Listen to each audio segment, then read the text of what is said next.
Yes, it was deplorable and stupid. I think he was a very silly boy to write Spare. But it's done and dusted, and he himself is intimate. I don't know if he's actually said it, but that he wants to, he's done it, you know, he's done the bloodletting, and now he wants to move on. I know we can't all move on, we can't forget it. Sometimes you can't forgive them, can you, when someone's insulted your wife? But I think that it's the parent's role to be the bigger person in all of this, to say, okay, you know, you've done something deplorable, and I'm going to find it hard to forget about it, but I do forgive you, because I'm your dad. I mean, that's what I hope. Maybe I'm just very sort of naive about the whole thing, but I hope that Charles can find it in his heart to do that at some stage in the future. I think so too. Well, just going off topic slightly then. I mean, you did know Diana, you met Diana, you reported on Diana. You talk about Charles, you know, maybe getting the brothers back together, knocking their heads together and sort it out, which, let's be honest, it has to happen at some time before William becomes king. That needs to be sorted out. What do you think Diana's view would have been on this? You know, she wouldn't have wanted, I mean, the last thing she ever wanted her brothers not talking to each other and fighting each other. I think she'd quite have admired Harry, actually, for doing what he's done, for standing up for what he believes in, what he felt in his heart, which he wasn't happy. He wasn't happy before Meghan. I think she would have applauded that and moving to America if that's what he wanted, but I think she also would have banged their heads together and say, come on, boys. You know? I don't agree with you there, Jen, because I did a lot of work with Harry before he met Meghan, and he was a fun person to work with. Absolutely fun. He was tremendous. I loved working with him. He always tried to get you a lovely picture. I mean, some of these pictures here, you know, Usain Bolt. I mean, he was unbelievably brilliant. And then the day he met her, the day he got fixed up with her, he cut us all dead like that, just overnight, finished.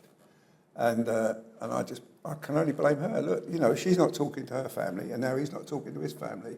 What's the common denominator?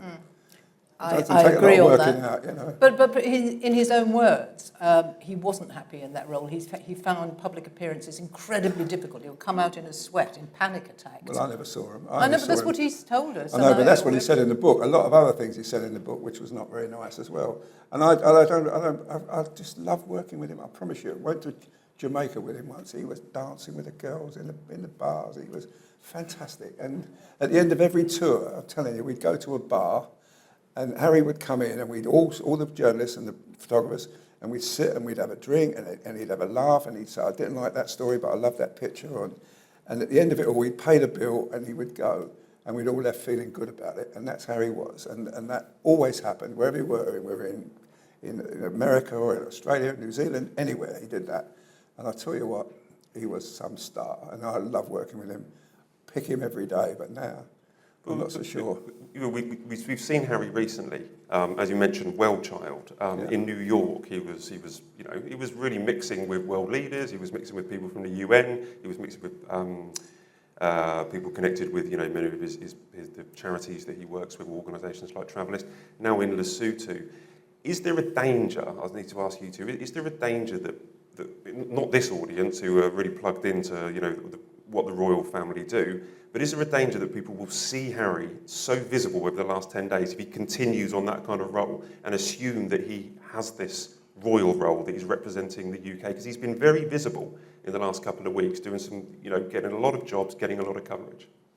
Well, I think we've got to stop saying it's a royal role or they're on a quasi-royal tour. They're not calling their tours to Colombia or wherever. They're not saying it's a tour, and certainly not a royal tour. It's a visit. They call it a trip. Yeah, a trip, a visit. They don't call it tours, they call it a trip. It is us, we are guilty of saying, oh, look, they're acting like royals. Yeah, but I mean, he's a duke, isn't he? He's the Duke of Sussex, and I mean, and he goes under that name, and she goes under the Duchess of Sussex, and they call their kid William and Prince and Princess, so they are a royal family, and then they go on a trip. You can assume that it's a royal trip, but it's a royal tour as well. And listen, they don't do it together now anyway. He just seems to do them on his own. Well, with Harry? Harry, yeah. I was wondering about this, because do you think it's deliberate that he's come over and done all these jobs without Meghan? Do you think if he did these things with Meghan, he wouldn't get such a good reception? Because he has, as I say, gone to Lesotho, done World Child, and generally got positive reaction. Did he have to do that without Meghan? Listen, the first year with Meghan, she was fantastic. I travelled everywhere with them. She was a star. She engaged with the public. She did everything you'd expect a lady married into the royal family to do, and then suddenly it all changed. I don't think at the moment that's possible here. I think there's so much bad feeling with the book and the Oprah Winfrey and some of the Netflix things they've got in the pipeline. Maybe that's even more damaging things they're going to be saying. But I don't think she could turn up here with him and do a visit. Well, she may be, but I don't think she I'm wants not to. she would. What I do don't you think she would. think? You're on the road. Well, my personal view is that Harry is trying to. We might talk about this a little bit later in the show, but my personal view is that Harry is trying to make moves to come back and do more work in the UK. We know that he's been reaching out to friends. We know that he's been, not actually wanting to work as a full-time royal or a part-time royal, but he wants to spend more time in the UK. But he can't do that without Meghan. With Meghan, sorry. He can't come back with Meghan. She can't come back on engagements. So But that's okay, why he's only isn't here it? on his That's own. okay. I mean, you don't have to do everything together because you're married. No, but I mean, my husband and I don't even have breakfast together. You know? but you're going on holiday next week with him, aren't you? I mean, that's the difference, Jen, isn't it?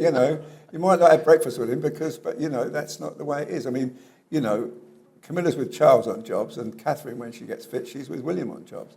That's what royal couples do.